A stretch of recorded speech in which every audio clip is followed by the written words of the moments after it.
Hi guys, welcome back to my channel Lush Gardener. So a lot of you guys had asked me some care tips about the mother of thousand. Now guys, to be honest, I actually don't even care a lot for this plant. I don't even remember when was the last time I had watered this variety. I wouldn't say it's a typical succulent, but it has a lot of those characteristics of a succulent. Tends to store water in the leaves. Now I have completely left this plant on its own. I don't even do much for it.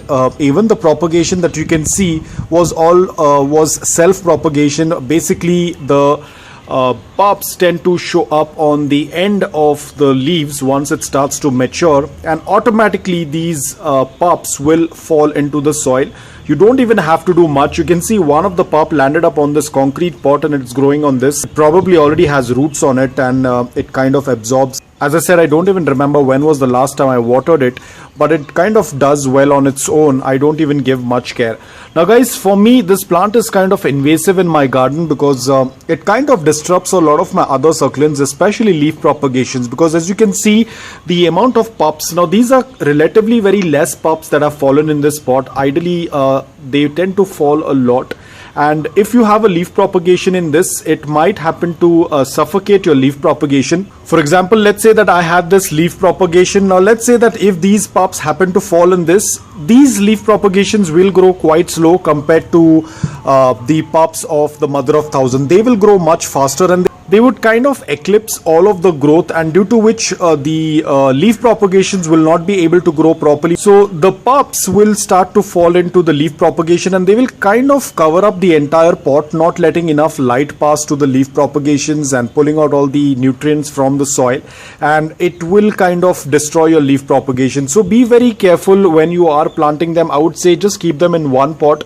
Otherwise, even if you're going to keep them in one pot, what I've noticed is they can go to several pots far away from them and they start to propagate, probably because of the wind, or probably somehow they end up in other pots as well and they start growing, and then the plants that you want to grow will be completely covered up because of these guys, because these guys, the pups, will grow really fast compared to our leaf propagation.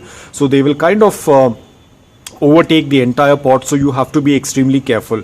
Again, this depends from environment to environment. In some places they might take a longer time to grow, but in my environment they tend to grow very invasive. They are probably in every other pot. I tend to sit and take them out individually, and it becomes a little difficult. As you can see, this is my Sedum Adolphi. Very soon, if I'm not going to take out these pups, they will kind of completely become very bushy in this pot, and they will kind of restrict the light for my Sedum Adolphi, and then my Sedum Adolphi will start to either stretch or might not be able to grow very healthy. So this is one of the reasons why I tend to kind of throw off a lot of my mother of thousand. I just keep a very limited one just for the sake of having it, but they are very invasive.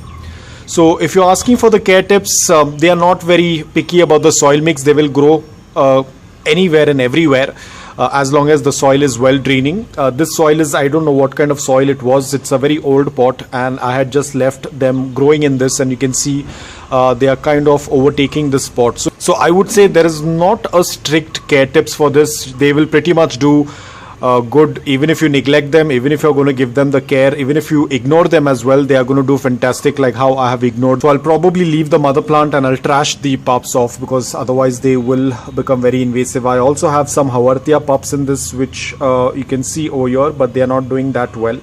I will have to take them out as well. A lot of work. So you can see one has already popped off while touching it. So that's how they tend to propagate. So guys, I hope that you liked this video. If you did, please hit the like button. If you're new to my channel, please consider subscribing to it. Until then, take care, stay safe, and keep propagating.